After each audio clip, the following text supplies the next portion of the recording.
How do I make CrossFit cool? What's up, guys? Arnell here at Workout Strength, and today we're going to finish up our video on should you competitively powerlift, said that right, and do another sport at the same time, all right? So we've already covered strongman is a yes, jiu-jitsu, no, and Olympic lifting, yeah.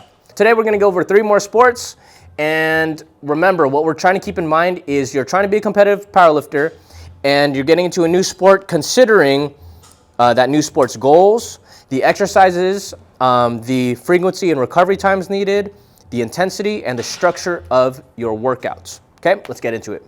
Let's check it out. The first sport, CrossFit. In all reality, CrossFit's pretty fucking tough. It is a tough sport. And if you don't know what you're doing, you're gonna get really fucking hurt, right? To put it simply, CrossFit's goal is to increase your work capacity. By work capacity, what I mean is they're trying to do as much work possible in as little time possible. This sport, I actually don't have a lot of personal experience with, but from what I've learned and have heard from other CrossFitters or people that have experience in this area, it can be very tough to do in conjunction with other sports. CrossFit is essentially a jack of all trades type of sport. It's high intensity and you're trying to master many disciplines. So whether that's gymnastics, Olympic lifting, powerlifting, calisthenics, rowing, whatever, what have you. There's a lot of different things that you're trying to do when you're doing CrossFit. Now, how that fits into your powerlifting routine, let's check it out. If you are doing 3 to 5 days of training for powerlifting, you can definitely do CrossFit after. So let's say you do 3 to 5 days of training.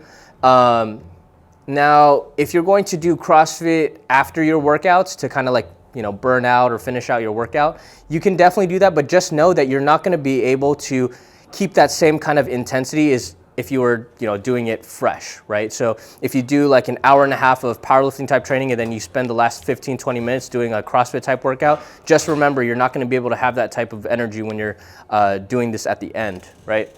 So I highly recommend do powerlifting first, because if you do CrossFit before your powerlifting, you're not going to have the energy, I fucking guarantee you. Now, I also don't recommend doing it like alternating days, so don't do powerlifting and then CrossFit the next day, and then powerlifting again. You're not going to be able to recover in time. So your best bet is to do a powerlifting workout first and then CrossFit after, okay? And if you really want to kind of benefit your powerlifting, try to do a CrossFit workout that is going to include exercises that's going to complement the lift that you did for the day, whether that's squat, bench, or deadlift, okay? If you're a competitive powerlifter and you're trying to get into CrossFit, I say you can probably do it, okay?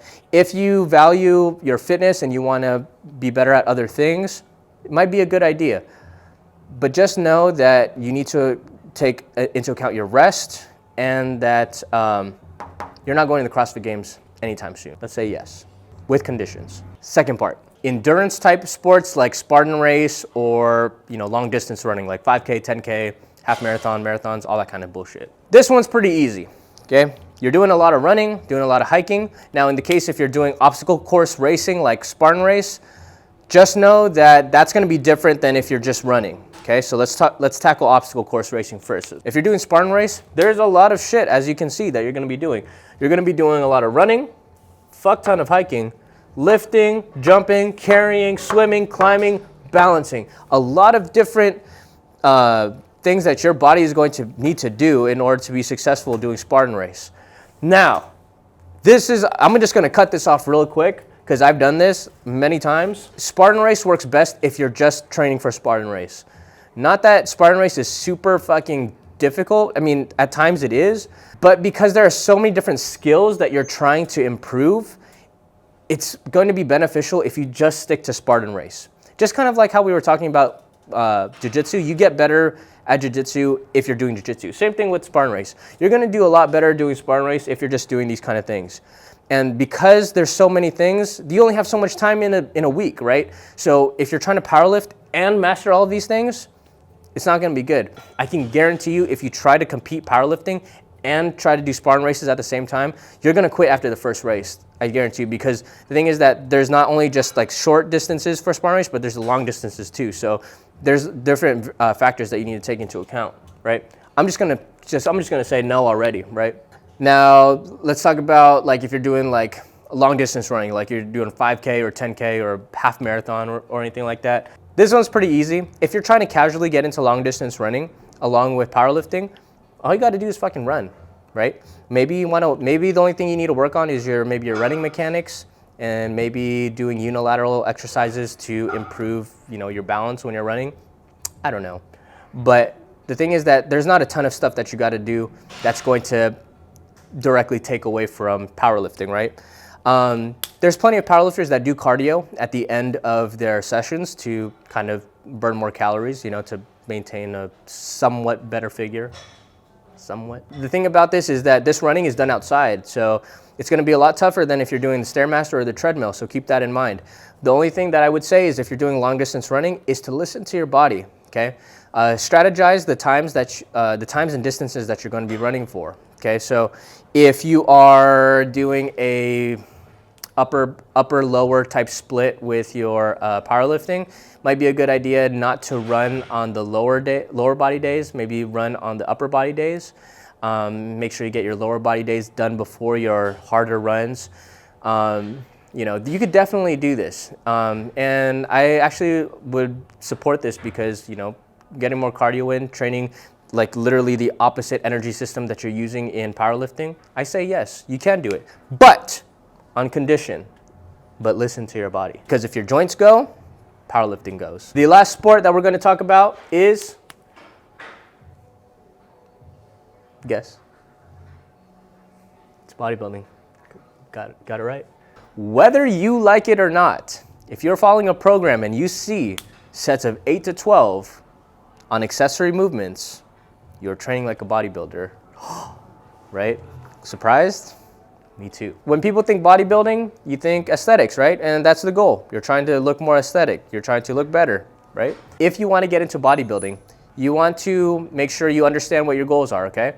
So are you trying to train like a bodybuilder, or are you trying to look like a bodybuilder? If you're trying to train like a bodybuilder or trying to eat like a bodybuilder, those two things go hand in hand for your success in bodybuilding. But it could be a little bit difficult or make things a little bit harder when you're powerlifting. You're gonna have anatomical splits. Basically what that means is that you're going to have a chest day, a back day, or a chest and tris day, back and bis day. It's going to be split up based on different body parts, right? That allows them to train more days than most, right? So 5 to 6 days because if you do like a chest day, you could do a back day right after because you're training an opposite body part, right? So you can continuously train, and they train to failure. That's the thing that you need to keep in mind. When you train like a bodybuilder, they're basically trying to get themselves fucked the fuck up, right? So if you're not going to failure, you're not really training like a bodybuilder. Sorry.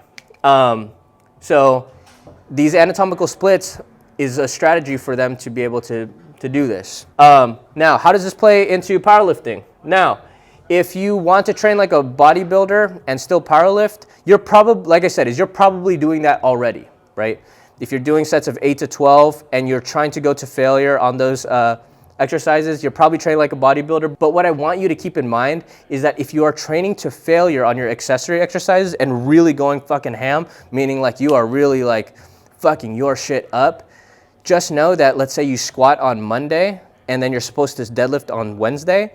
If you really fuck your legs up on Monday, your deadlift day is not going to go so well on Wednesday. Heads up. If you do want to look like a bodybuilder, you're going to need to get a coach who knows how to program nutrition for better aesthetics, while keeping in mind that you need a certain amount of carbs, proteins, and fats to be successful when you are powerlifting. You need energy, right? You can, and I'm going to say a big yes. But just know, a lot of you guys don't have the nuts to eat like a bodybuilder. So you can probably train like them, but you probably won't eat like them. So just keep that in mind.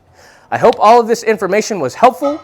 If you have other suggestions or if you have more information that you would like to share, if you have experience in any of these sports and have more shit that you want to, I don't know, give us, then hit the comments, let us know what the fuck is up. I always will suggest that if you're ever looking for more information, search for it. And if you ever need help, I'm here for you, all right? See you next time.